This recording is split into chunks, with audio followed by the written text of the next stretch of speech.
आसामनि गुबुन गुबुन जायगायाव आसाम स्टेट आउटसोर्स वार्कार्स इउनियना माखासे दाबिफोरखौ लानानै 24 घन्टा सोमावसारदों। फिन खेबसे आसामनि गुबुन गुबुन जायगायाव आसाम स्टेट आउटसोर्स वार्कार्स इउनियना साख्रि रेगुलार खालामनांगौनि दाबि लाना दिनै आसाम नाङैनो एफिडिसिएल साब डिभिजनफ्राव 24 घन्टा धरना लादों। मावफारियाफोरनि साख्रिखौ रेगुलार खालामना होगोन होनना दासिमबो खालामाखै। गोहो मन्त्रि आरो आसामनि सीएम मोनखौबो लोगो हमबाय, नाथाय दिनैसिमबो जेबो साख्रिनि मावफुंथाय गैया। बेनिखायनो आउटसोर्स वार्कार्सफोरा खुद्रिसारदों होनना फोरमायो। सोमावसारगिरिफोरा फोरमायबावदों दि बे हाबाफारिनि गेजेरजोंबो सरकारा गनायाब्ला बिजिली भवनखौ गेराव खालामगोन होनना खौरां बिजोंनि गेजेरजों फोरमायथिदों।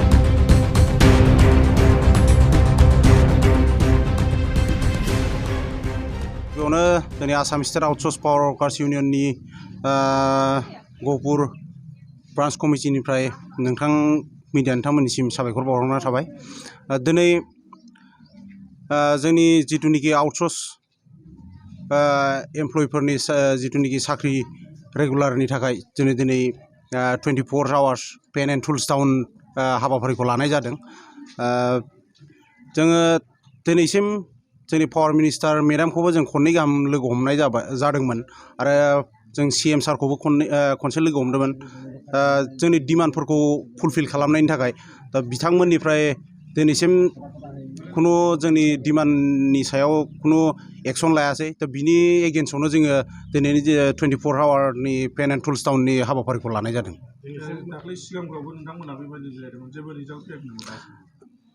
दिनैसिम बिथांमोननिफ्राय पावार डिपार्टमेन्ट जा आसाम गभर्नमेन्टनिफ्राय खुनु रिजाल्ट फैयासै। बिनि थाखायनो दिनै आरो 24 आवार पेन एन्ड टुल्स डाउननि हाबाफारिखौ जों आखायाव लादों।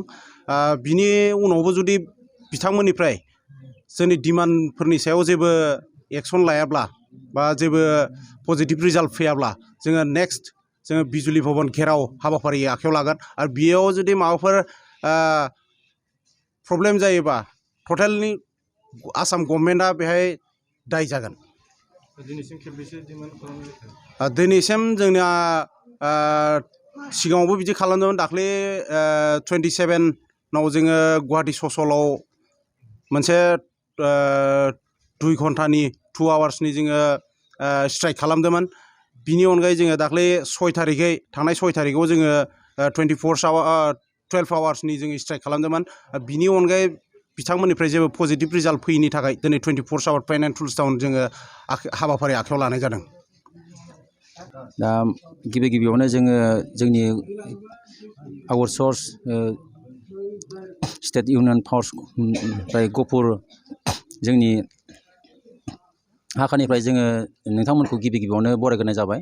दा जोङो सिगांनिफ्रायनो बेबायदि आन्दलन आयदाखौ जों लाबोबाय थानाय जादोंमोन, नाथाय दिनैसिमबो जोंनि जि डिमान्ड 17टा माने 11टा डिमान्ड, बे डिमान्डखौ दासिमबो आसाम सरकार आरो लोगोसे जोंनि माने पावार मिनिस्टार बा पावार डिपार्टमेन्टआ दासिमबो फुल मोनसे रिजाल्ट होनाय जायाखै।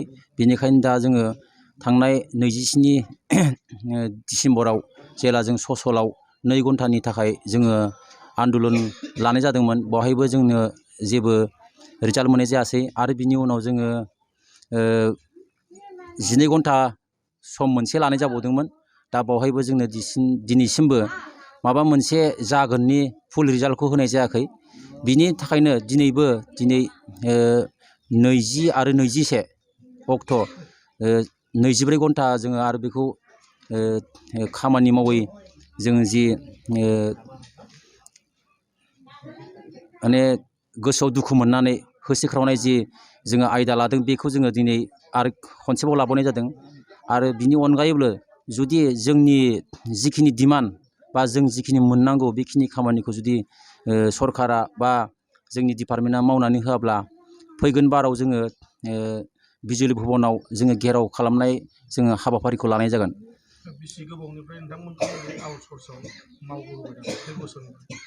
दाथ' बुंनो थाङोब्ला जोंनि बे आउटसोर्सआव जोंनि गासै आसामावनो सोरबाया 10 बोसोर 12 बोसोर सोरबायाथ' 30 बोसोर जालायलांबाय आरो किसुमानाथ' दासिमबो साख्रि जानायनि जेबो लामायानो गैया। अब्लाबो माने बिनि बैसोआ बिनि साख्रि जोबनायनि माने रिटायार जानायनि सम जाबाय।